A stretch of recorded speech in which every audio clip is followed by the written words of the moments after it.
Okay, everybody, welcome back to the Chalban Shir. We're going to recap what we've been learning. For those who are joining us today, welcome, Ron. Thank you. Thank you. Good to Nice have you to here. be here, yeah. Nice, great to be here. We're going to recap, and then we're continuing the theme that we're learning. So, welcome back, Sammy. Last week, what we began developing, and thematically what we've been developing is, and how Galus is not only physical Galus, but spiritual Galus, they mimic each other, is that Galus is physically he's being exiled off our land to the diaspora.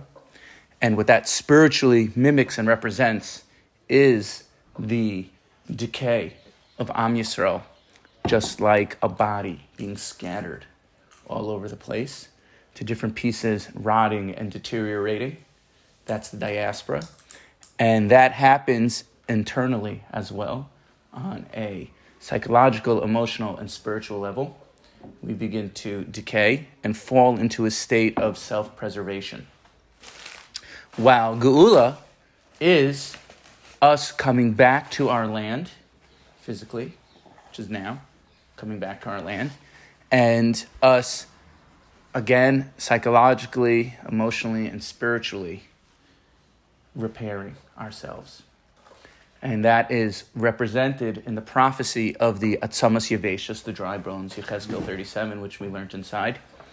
And as we've been learning that there are different stages within that prophecy. One is the bones realigning themselves. The second, that's Jews coming back. Part and parcel of that stage is the sinews, the flesh growing on those bones, and that's our infrastructure, which we have. That's really all included in the first stage. And the second stage, which is what we've been talking about, is the das, the awareness, the spirituality comes in, just like in the developmental processes of a child, that there are stages of development, and the mind, the das, the wisdom is the last thing to come in. Right, as they get older, as they reach maturity, hopefully, for some of us, not looking at anyone in specific, but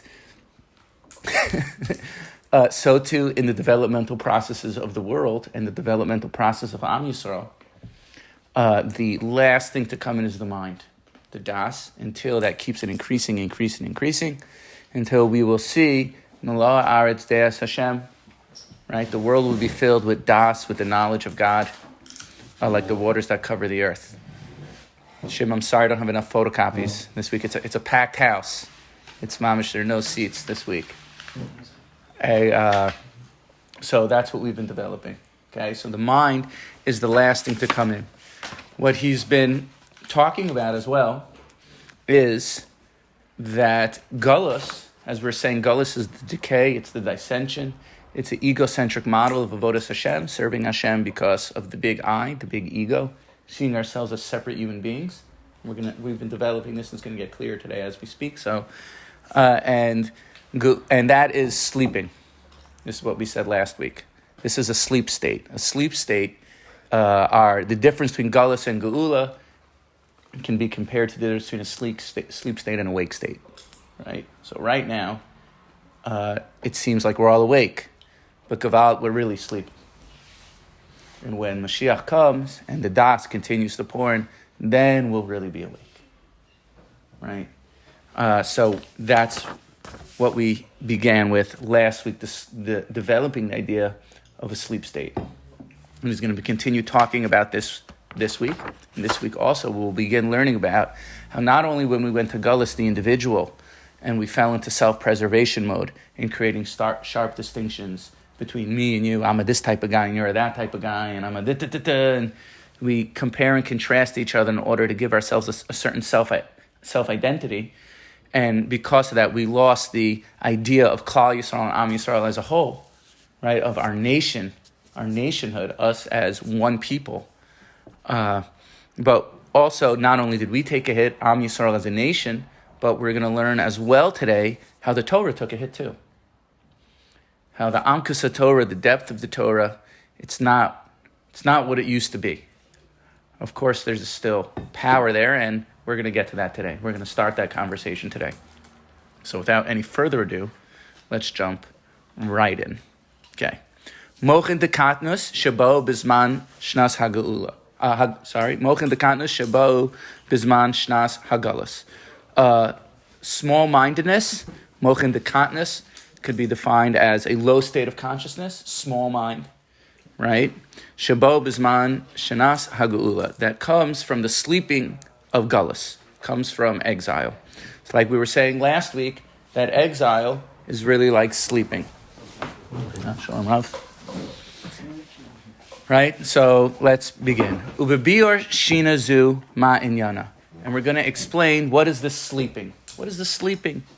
Noda hadavar shashina hi silo kamochin. It's known that when a person sleeps, their perceptions, they disappear. Shehem hadas shel adam. Right? Which is the das, which is the awareness of an individual. Like I was saying, I was talking about this last week. I was listening to this podcast with Joe Rogan and Matthew Walker. Matthew Walker, he wrote this book, Why We Sleep.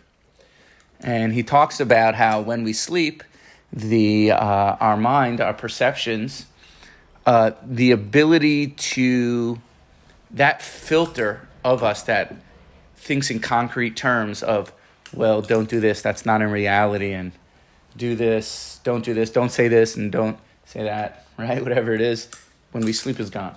So we sleep in the most imaginatory ways. That mochin, our perceptions of reality testing, of concrete reality, disappears.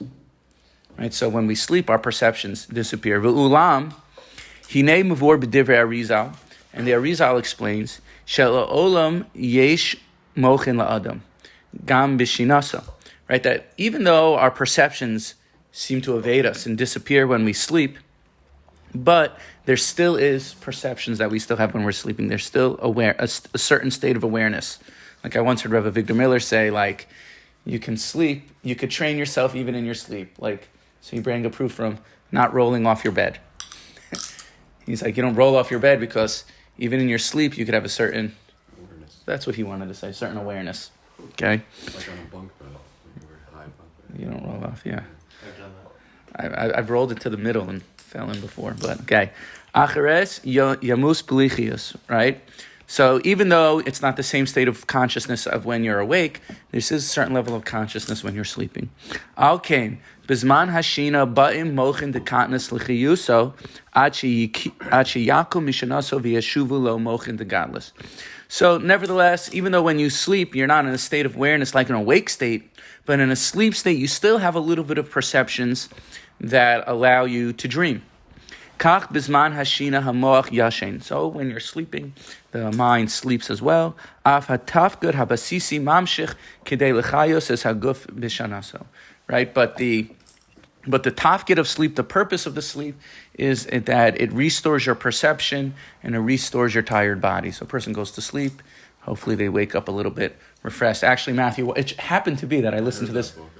Oh, you heard this? But it happened to be I just listened to this podcast. It wasn't in preparation for this year. I was interested in my own about this sleeping thing. And Matthew Walker, it was actually Rabbi Gurzy, I was talking to him. I'm like, I don't feel rested. Like, what do I do? So he's like, oh, there's this book. I have a book. You know? He's like, here. And he pulled it out of his office and he showed me this book. And I wasn't able to get my hands on the book, but if you type in the guy's name, 1 million podcasts come up from him, so you could kind of get his ideas. I started that part I listened to it, but I fell asleep in the middle. Hey, so Matthew Walker actually says when you're sleeping, your mind is actually more busy. That there's a lot to gain from sleeping. You know, and we're going to see what we gained in Galus. There was a certain riboy Torah that came out from this. You know, but either way, you sleep, you get up hopefully refreshed. Okay, yes, or alkain. Hariza muvor shafilu bizman hamisa yeshnu kartuv shelchias hanishar ala atzmos bekever. So further than this, not only when you sleep do you still have a little bit of perceptions, even though it's a small state of consciousness, right? It's not in the same way as if when you're awake. He says not only that, but there is an iota of life that a person has even on their bones when they die in the caver. Kidei lahamshich bahem natav shel chaim. This way, the drip of life could be poured upon could be brought upon them. We're going to develop this. Shemikocho yakumu tchias olamim. Right? So a person has a little bit of life, even after they die on their bones. Right? So this way they're able to get up from that little bit of life during Tchias HaMesim. Zeu sod hevla de garme. This is the sod of, I don't exactly know how to translate this. Hevla means like the hevel, like the hevel P. The garme means like that, that's causes, right? The hevla de garme. It's like a catalyst. How would you translate it? A catalyst? Okay, it's like a little bit, an iota of life that's there from the hevel of the bones as your body disintegrates. That's there that allows you to get up during Tchias HaMesim. Hevel v'chayim ha'achuzim. It doesn't go away. It's still there. What? Carry on. Right? Hevel v'chayim, and he's going to develop what this little bit is. Hevel v'chayim ha'achuzim ba'atzamos b'kol shehu ha'adam mikever ad l'Tchias HaMesim. Right? So there is this little bit of life. He's going to call this kista d'chiyusa. This iota of life, this modicum of life, this little bit of life force, just like when you're sleeping, you still have a little bit of awareness, a little bit there. So too when a person dies. And that little bit of life that remains within their bones, that is the life that allows it to be drawn out during Tchias HaMesim. V'hinei, kishem she'adavar nachon b'chai yechid, kenhu b'chai ha'am. So just like this is true in the life of a person, that there is a little bit of life left after they die in their bones that allows them to come up during Tchias HaMesim, so too this is true on a national level in the life of our nation. Kimuvor ba'Arizal, like the Arizal explains, V'kach haya gam liyisrael b'Galus. And this is back to the topic we've been discussing at hand. And this is true, what it was, when Klal Yisrael went into Galus. Hamashula lemisa, which was compared to death. Like we saw from the Vilna Gaon, that when we saw in the prophecy of Cheskel that they went out to Galus and the bones disintegrated like in the kever, and that's what Yecheskel says, I'm going to bring you up out of your kfarim to Eretz Yisrael. Right? That Galus is considered to death. That in that death, in that kever, in that galus, there's still a little bit of tzimtzum. There's a little bit of life there. Hatu'emet et ha'ivaram hamrusakim. Sod ha'adam kishehu bekever. That enlivens the body, that in a certain way keeps the body alive as it's disintegrating. And this is the sod ha'adam kishehu bekever. And this is the secret of a man when he's in his kever. Zehu masher ra'inu kodem lechem b'divrei agra. And this is what we saw earlier from the Vilna Gaon. She'ruach ha'chaim shel Yisrael b'galus. The spirit of life of Yisrael is in galus. He oso hevle de garma. This is the hevle de garma. I'm just going to use the English terms, the Hebrew words. Hevle de garma. This little bit of life. Hamachuna gam kista d'chiyusa. This again, it's the little bit of life. The hevle de garma is also known as the what? Like genetic code. The genetic code, the kista d'chiyusa, the little bit that's there. Hanimsa al atzamos ha'adam b'kavra, that is found on the bones in the kever. V'hinei inyan chiyus mintzumtzemes zohi sod hamochin d'katnus. Right? And this little bit of life that a person has, this is the same as the low perceptions, low state of consciousness, right? Hatu'umim es mitzavo begalus, which corresponds to our state in galus. Tu'um means a twin, but it means corresponds because it parallels. Right? It parallels our state in galus. Shehu bechinas hitporu taguf l'resisim. And this is the disintegration of the national body into pieces. Umochin eluhem hachiyus shal haretzisim hanifradim. And these perceptions of Mochin D'Katnus, that the kista d'chiyusa, this little bit of perception that we still have, they are the shards that remain on the body. They're like the little bit that remains on the bones. V'heim lamaisha hashorish l'tfisas hachaim levodas Hashem b'meshech yimei hagalus. And because we have this kistas d'chiyusa, we have this little iota of life, this desire for light, this little bit of kedusha, almost the imprint of kedusha, almost the reshima of kedusha, this little bit of life that is with us, that's responsible for all our avodas Hashem during Galus. She avodas Hashem shekol teh kishehu levado v'la'atzmo. And this is the avodas Hashem of every cell, like we've been, Ron, filling you in because, we're talking about how the national body's like a cell, that the purpose of every cell is to serve the body. Not every cell should serve itself. And in Galus, we fell into this pattern of everyone serves themselves. Kind of like the egocentric. In their own individual cell. Their own individual cell, right? Do you want your cell to be your cell? All right. Because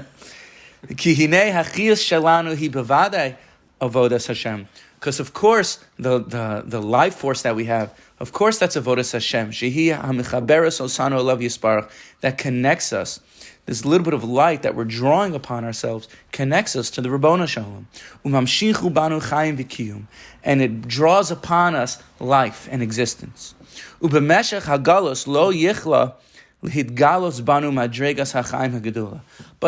Galus, we weren't able to draw upon ourselves big mind, Mochin D'Gadlus.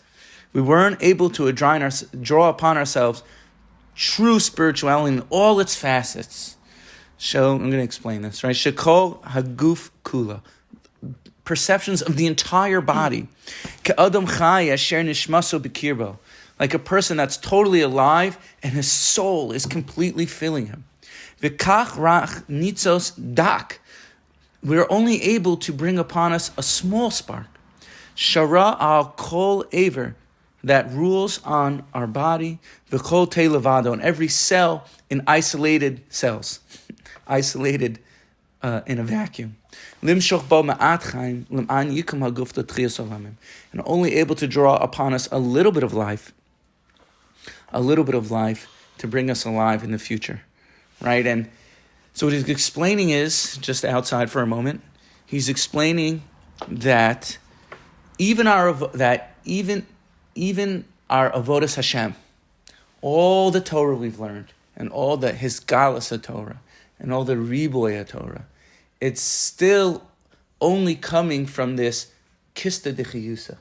Even that isn't in grandeur, how it's supposed to be, right? With all our Torah learning, and all our avodas Hashem, and everything that we put into it since the last 2,000 years of Galus, even that is not in its majesty.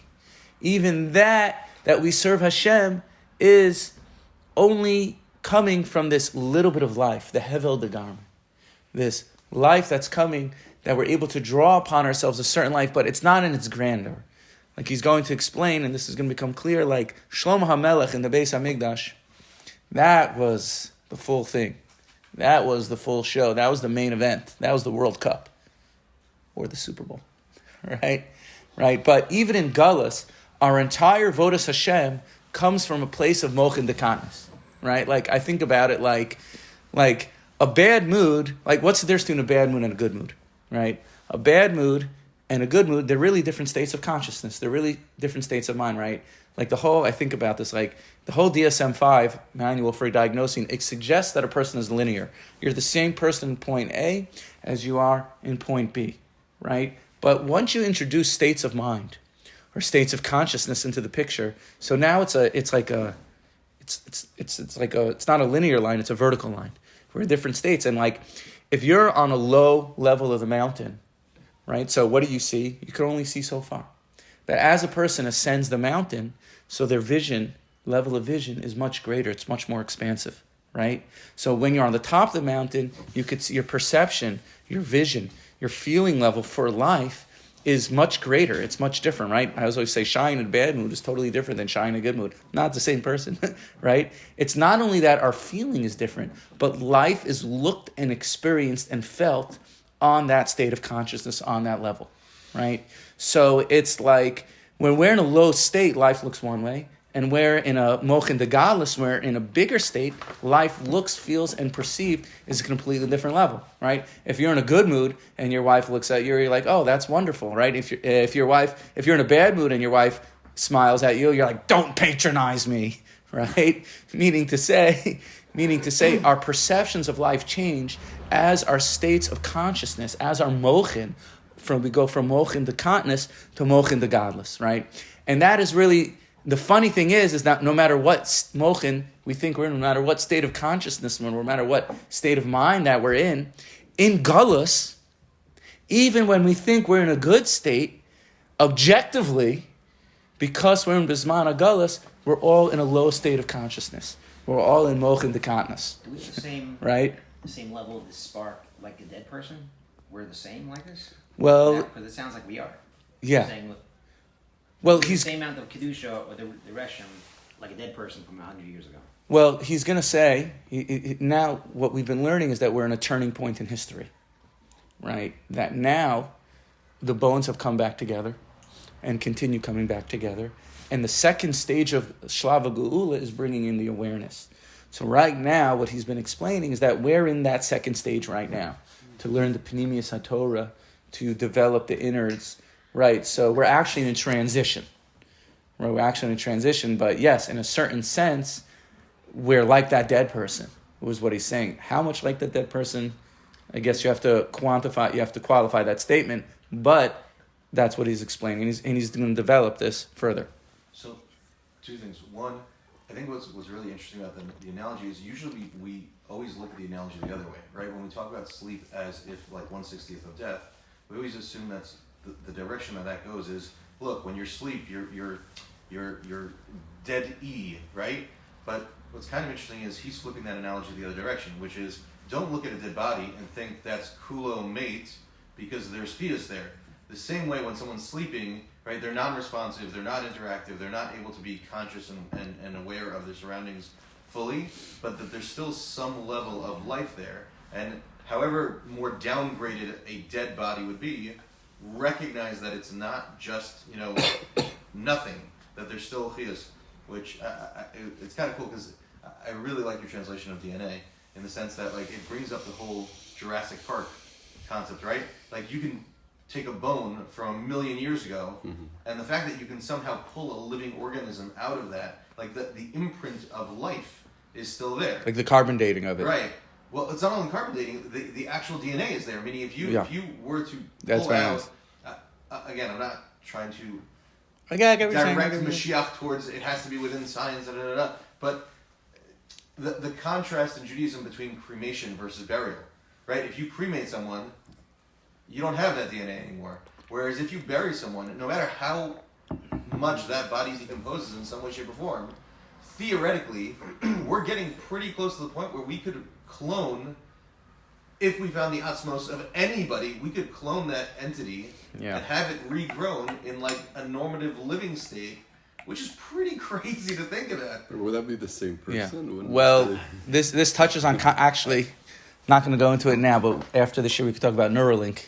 Elon Musk's invention of Neuralink, where it reads all your synapses, and it's amazing.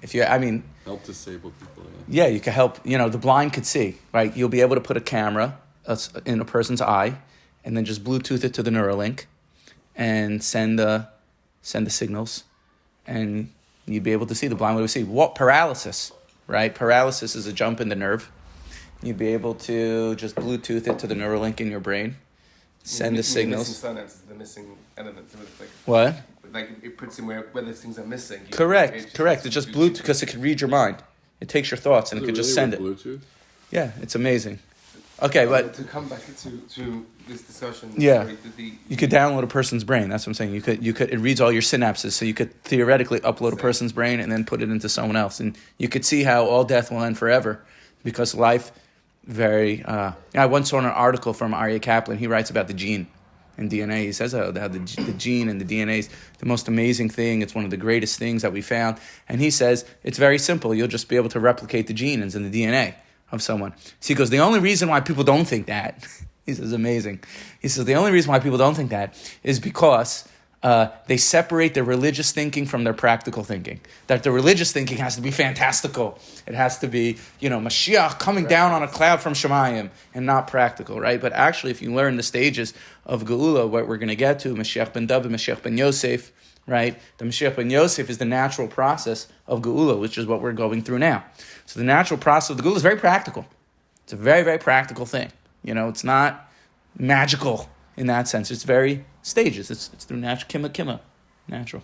You're saying that? So the challenge is the resurgence of Torah Shebal Peh, and especially in Galus. Obviously, there's been a lot of assimilation, but in terms of programming and making it cool again to learn better midrashim, there's an insane amount of I wouldn't call it panimius of Torah, but there is stuff going on, but that's in Chutz La'aretz. I find that's happening a lot. See, especially in America, and you see how's that translated? As you say, it looks like it's not.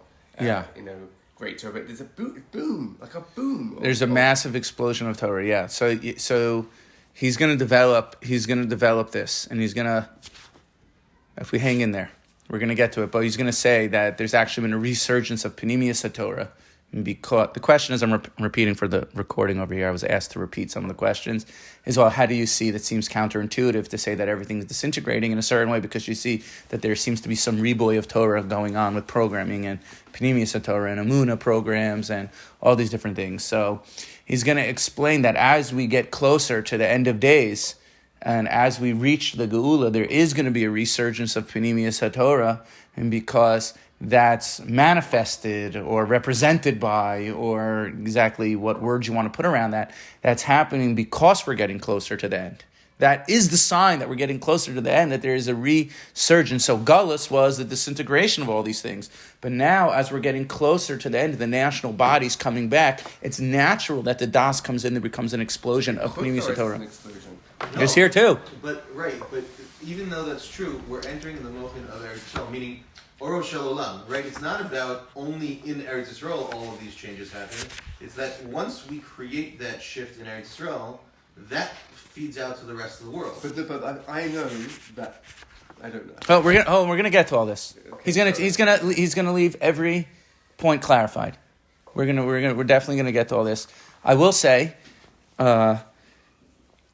I and Sham, we could do another separate set. When we're done with this, we could do another separate set of shirim, and we're going to touch on this because he borrows from Rav Kook's Mahalach Be'ideyot Yisrael.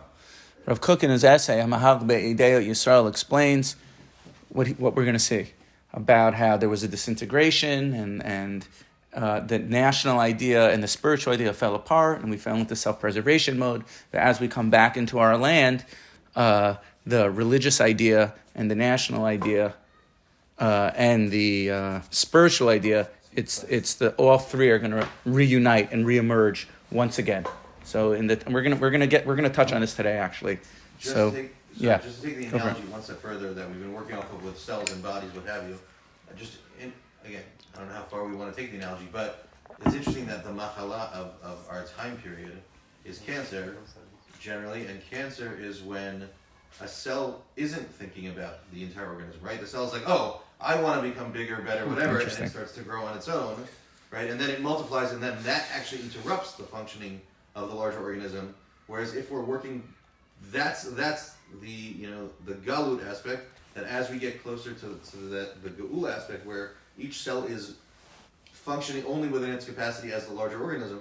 So that's the opposite of how cancer functions. Amazing. And Beautiful. Alzheimer's as well, the brain is starting to think, The brain. the DAS is going, it's just Beautiful. crazy. Beautiful. Right? Okay. Mochin D'katnus elu heim kamo adas shel katan. The Mochin D'katnus, they're like the child's mind. Shechoshev rak al atzmo ve'enu mesugel laharchiv da'at lahargish eschai ha'acher. Right? They think about themselves and they can't really leave their own world and enter into someone else's world. The kal v'chomer shu rachok melahargish es ha'achdus hamitis shebenu bein ha'acher. Right? And even more so, to feel the oneness, the true oneness between me and themselves and someone else. Shekol Yisrael him avaya achas mamish, to feel that all of Am Yisrael is one. Ki zeh tivo shel hakatan, because this is the nature of a child. Shemurkos ba'atzmo ubalamo, right? They think that they're the center of the world. V'sover shechai hapratim heimakol ve'ein davar zulasam. They can't think outside themselves. Al kein tachlis da'agaso la'atzmo ula'ashro bilvad. Therefore, a katan, a child, the main thing they worry about is, like we've been saying, self-preservation in themselves. To think about things like how all Am Yisrael is really one, that's already beyond their consciousness. Right? And that's us. That's what he's saying. Galus meshula, or we're transitioning from that, I should say. Galus meshula lemisa v'lishina. Right? Galus is compared to death and sleep. V'lechein ha'geula, and therefore geula meshula lekimu ma'afar v'lekitza meshina. Therefore, geula is compared to getting up and waking up, as the pasuk says, which is the name of our sefer. Hikitzu v'ranenu shochnei afar. The hikitzu, you're going to wake up, v'ranenu, and sing the shochnei afar, the people that are dead in the ground, the sleeping people, right? The inyan hisoiris mahashina, and waking up from sleep. Hu atzmo sod hachazaris Mochin D'Gadlus. This itself is the secret of the returning to Mochin D'Gadlus, of higher level perceptions. Kidarko shel misha mitoire mishinaso. Like when a person wakes up from sleep, shal moach shavlif tafgud mulo veranan, that their mind comes fully back into a full state of awareness. V'chein hu b's'iris mishina hagalus. So too it's going to be as we're waking up from Galus. Shehi inyan hachzaras hachius v'amochin shel adam chai, which is the idea of the coming back of life and coming into a wake state of a person. V'lo shel ve'avarim murusakim ha'oimdim la'atzman, and not of one of disintegration and one of manipulation and one of dissension. So geula is waking up. Hikitzu v'ranenu shoknavar, wake up. And last week we explained that kates also means the end, because in the end we wake up, right? So the hikitzu v'ranenu, right? So everyone's going to wake up from their state of consciousness. Okay, further. Tzimtzum haTorah begalus. This is a process that's happening, right? It's not a one-time event. Yeah. So we're in the Galus state, but we're still moving to the... Correct. What we're going to learn is, we're not going to get to it today, but we're going to learn not only is there two stages of geula, of the national body coming back together and the spiritual awareness, consciousness coming in, right? But we're going to see that there's something called, what's it called? Pekida and Zechira, right? That this is heavily based on the Ramchal. The Ramchal, it's an amazing sefer. The Ramchal wrote Maimer HaGeula on this, translated into English. You can buy it in English. So you can buy the Ramchal in English. It's Chalban. I don't know if they have it in English yet. Can't buy it in Hebrew even, right? Someone also just texted me, someone who listens to this year. He just, I don't even know that he listens, but I got a WhatsApp from him. He goes, "Hey, I'm in Israel. Where can I find the sefer?" Like, sorry. Found the Kitzer Hikitzu V'Ranenu. Found, but not the, apparently they make a Kitzer Hikitzu V'Ranenu, not the actual sefer itself. But the Ramchal speaks at length in Ma'amar Gula, and we're going to go into this about Zechira, right? Pekida and Zechira, that there's a certain remembrance and there's a certain Hashem Pakadas Amo, right? That's happened in Mitzrayim, and these stages are going to happen again, and this is a process, and we're going to learn about Mashiach ben David, Mashiach ben Yosef. Yosef is synonymous with the natural process of Geula, but Mashiach ben David is synonymous with the miracles of Geula, right? That's what the Yerushalmi says, right? The Vilna Gaon brings this in Sefer Kol HaTorah, right? He says, how's the Geula going to happen? He brings the Yerushalmi in Brachos. It's the first one. It's the only Yerushalmi that I know because the Gra brings it in the Sefer.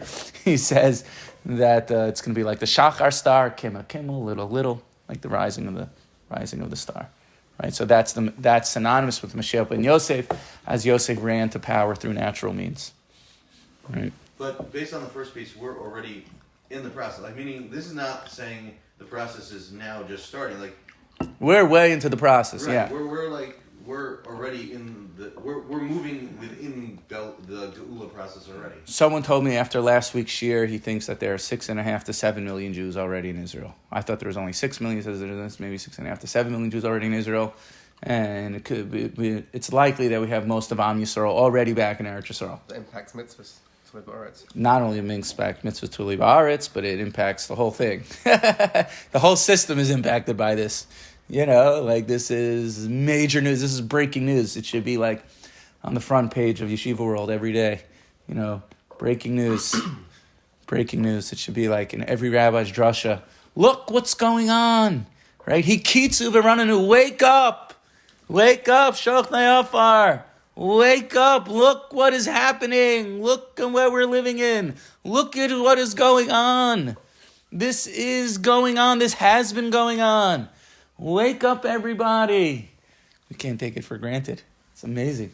It's amazing. I love this. It's my favorite. This is amazing. Okay. Tzimtzum HaTorah B'Galus. And we're going to learn how Torah took a hit too. Torah took a hit. Ka'amor Hagalus he hit pa'arus shel am Hashem l'risis. Like we were saying, Galus is the disintegration of our nation. B'mitziya zu shekol rasis omed levado notzra katnus das. That when every limb goes by itself, so that's Mochin D'Katnus. Shehi tfisas mitzumtzemes, which is a limited understanding. Hamargisha eschai harasis bilvad. That person falls into self-preservation. Katnus das zu meshula lehevle degarma. And this small-mindedness is compared to the hevle degarma. Also, nataf shalchias hayored al atmos shabekever. V'nashpia behem me'at nitzotzo shel chaim. Kidei she'al yedei kach yekumu tchliya. It's the little bit of life that still remains on the bones that allows the person to come up during Tchiyas HaMesim. Kach nitzotzos dikim shel chiyus yardu Yisrael b'zman hagalus. So to these nitzotzos, they fell on Yisrael to keep them alive during Galus. Elu hem hamochim shehitumu l'katnus. These are the mochin that are parallels small-mindedness. Lematziv hisrakutz ha'uma v'hitparuta. That kept Yisrael alive in a time of difficulty. Anu chatanu, we have sinned. Lefikach hitrasaknu v'nefalnu l'katnus. Therefore, we fell to small-mindedness, to like a child. Soda ivarim hamufuradim, like our national body has been scattered. V'akadosh baruch hu betuvo horid lanu nitfei chayim dakim. And Hashem brought us down drips of life, small drips of life. Kitagin dikim al gabi otios, like the crowns that are on top of letters. Hamatimim el klitasanu begalus, which parallel our process in Galus. Kumo oso hevle degarme hamatim et haguf hamufurar bekever. These tagin, these crowns on the letters, they drip orot, they drip lights into the letters.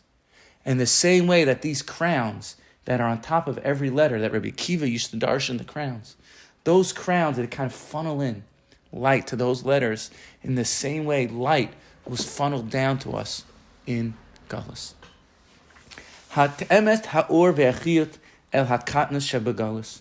The light and life force of the little bit, the drips of life that we received in Galus. He lemaises soda inyan hamuzkor ala Torah. This comes down all the way to the Torah. Shenifla bechorban v'yardu playim. That when that fell in destruction and it went out v'yardu playim. Right, that's a pasuk. We're going to see that pasuk. Right, when the Beis Hamikdash was destroyed, it says v'teired playim, that everything went out. The playim, the pella, the riches. That's what it really means. The riches got scattered. I lost the place. And became very, very hidden. Ad sherov orosea the shepos kedusha nignazu ve'nelamo. Until most of the shefa and everything got hidden. Right, so Right, he's going to explain. Ki ha-Torah b'romemusa. The Torah in its exaltedness. Kefi shemitgala be'eretz Yisrael bios hamigdash al-mochono v'Yisrael b'tifartam. Right, the Torah that was revealed in Eretz Yisrael when the Beis HaMikdash was alive, and Yisrael was in its heyday, in its glory. Hine elyona hi ma'od. That was so elevated and exalted. Kol kach niskva v'gvaha. It was so high. Until that image became far from us, for us to imagine Am Yisrael in Eretz Yisrael with the Beis Hamikdash in the times of Shlomo HaMelech, right? Until even then, we don't even know what we had. So the soul left, right? The Beis Hamikdash was the soul of the world, and that soul left, and we began our process. Torah's Hashchina b'Shleimas Ora, the Torah of the soul of the Shechina in its full light. Einena yachol hikalet benafshos haritzutzos tachas natal hagayim. It was not able to absorb into ourselves haritzutzos tachas natal hagayim when we were ruled by other nations. Ba'am hayoshe b'choshech, in our nation that sat in darkness. La'achar shenestalka mimenu hashchina elyona, after the Shechina dissipated from us. Like the pasuk says, "B'machashachim hoshivani k'meisei olam." Right, it's a pasuk in Eicha where Yirmiyah Navi says, "I was surrounded in darkness k'meisei olam," like the dead of life, like the dead of the world. So we went into Galus, and we were surrounded by darkness. And the Torah, that even the Torah, that we have, our holy Torah, right? Even that, in a certain way, you have to be careful how you speak about this, not what it used to be. Right? That we had the Beis HaMikdash, and we had Shlomo HaMelech, right? We were it was the revelation, his Galus Ha'or HaShechina. It was the Galus of Am Yisrael. It was the Galus of Pnimius HaTorah. It was the Galus of Mamish, the highest levels of Torah, the Torah, the Atika Stima, right? The Torah that gets revealed from such high levels. And now, in Galus, as Yirmiyah says, right? I'm surrounded in darkness. What does the Gemara say on that? Zubavli. Right? Right? That's Talmud Bavli. Right? The Gemara that we learned represents darkness. On the most practical level, why is that? It's because, as I always say, like, you jump into Gemara, it's chaos. You don't know what's going on. So it's darkness. Right? But even so, we know that Talmud Bavli was written on a lower level, right? Tashma, come in here, everyone knows, right? Versus Tachazi, come and see. Yerushalmi which is a higher level of clarity, seeing. Eino Doma really Shmiya, right? And our entire perception of life, our entire Judaism, in a certain way, as we're explaining, our entire Torah is, and again, you have to be careful how you say this, is a Galus D'Torah. The Torah, it's not Galustic. It's us that become Galustic, therefore we can't see it. I mean, it has our relationship to it. But it is as a constant. But it's we are. Well, we can't absorb it. So the Torah that we learn is less. That's what I'm thinking. To be careful what to say. Like, well, you have to be in a certain way, though. Regarding his Galus HaTorah, it's, whether you want to say it's our relationship to it or the Torah itself, right? Even it's Torah's a constant. Torah's a constant, yeah. So, its ability to impact us. But then what's the din? Is the din in the fact that we're in Galus? Is in that way I am, not in the din the way the Torah is. It's the government as opposed to the chapter. Let's read a little further and then.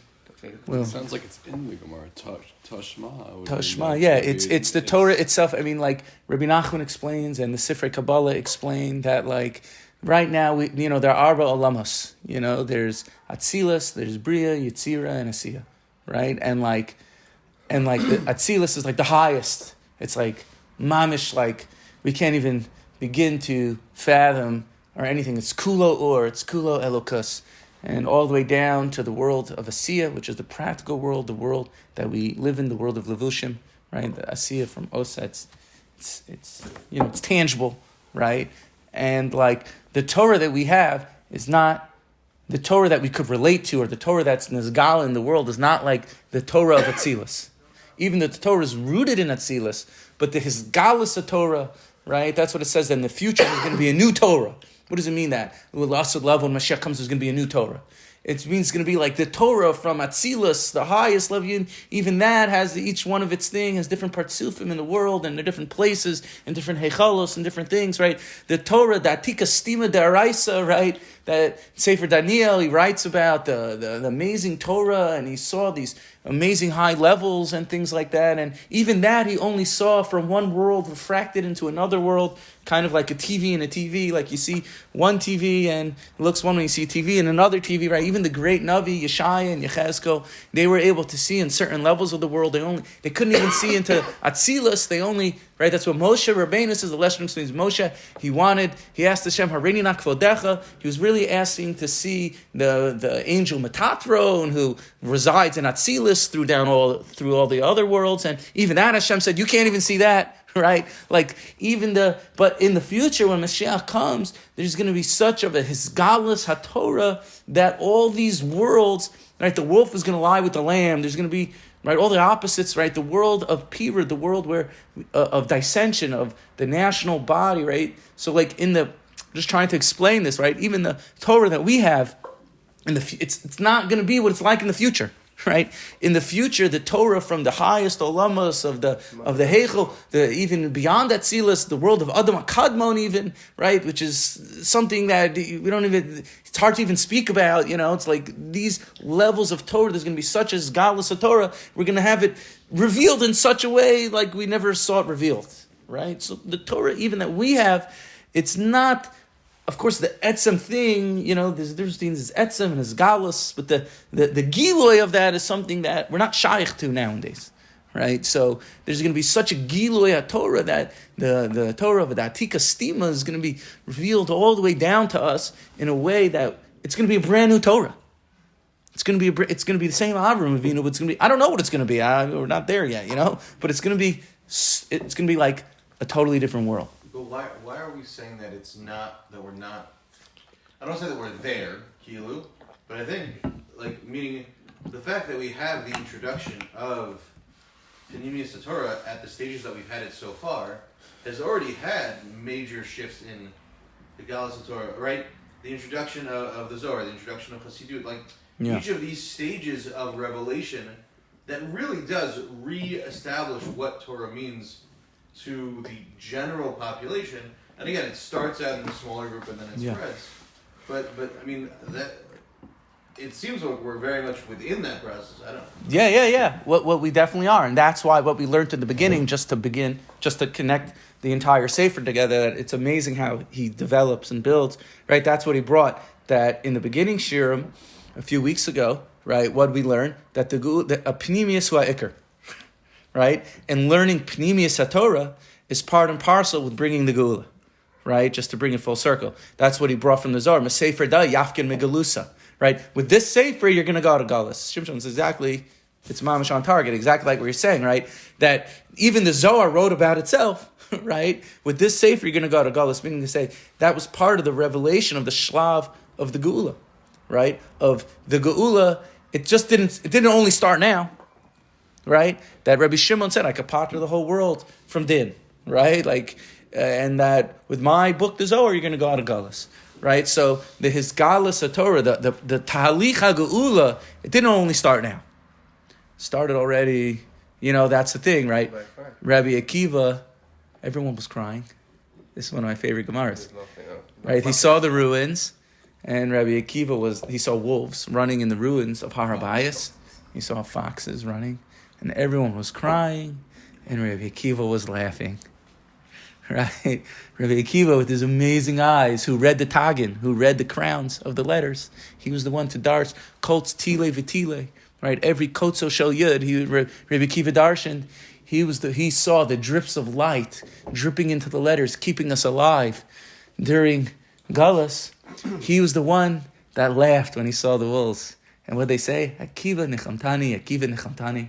Akiva, you have consoled me. It means already Rabbi Akiva was thinking of the Geula, the Talich HaGeula, already was there in the destruction of the Beis HaMikdash. And it took the great Rabbi Akiva to see. And the great Rabbi Shimon Bar Yochai. And all the great tzaddikim, right? The Vilna Gaon he's relying on what we've been learning. Rabbi Nachman, the Baal Shem Tov, right? Like say the Baba Sali, right? All the tzaddikim revealing Pnimius HaTorah. Rabbi Akiva seeing the Pnimius, saying, well, if the beginning is true, certainly the end will be true, right? And it was him. He saw in Galus, he darshaned all the crowns, all the letters. He was saying it was only him, right? It was only him. And it adds a tremendously different take on that Gemara also, because then Moshe Rabbeinu was like, okay, like once you have the end of the road, why do you need the beginning of the road? Like, what's the point in starting here if you know where that's going to end up? Yeah. And HaKadosh Baruch Hu's response is like, no, just because you know where the end is doesn't mean you don't have to go through the process. That's right. So, principle. What's one of the 7 habits? Begin with the end in mind. Right. So, if my sev machshavat chila, right? Begin with the end in mind. So Hashem, we'll end on this note that Hashem created the world with the end in mind. Bereshis bara Elokim, right? Hashem began with the end in mind, right? What's Beruach Elokim mirachefes al pnei hamayim? Ruach Elokim, da Mashiach. Da Mashiach. Ruach Elokim, the spirit, the Ruach of Am Yisrael, the bones coming back alive, the national das. Ruach Elokim mirachefes al pnei hamayim. Ruach da Mashiach. This is Mashiach. Begin with the end in mind. The process of Geula already started at the time of creation. And with that, everyone, good Shabbos.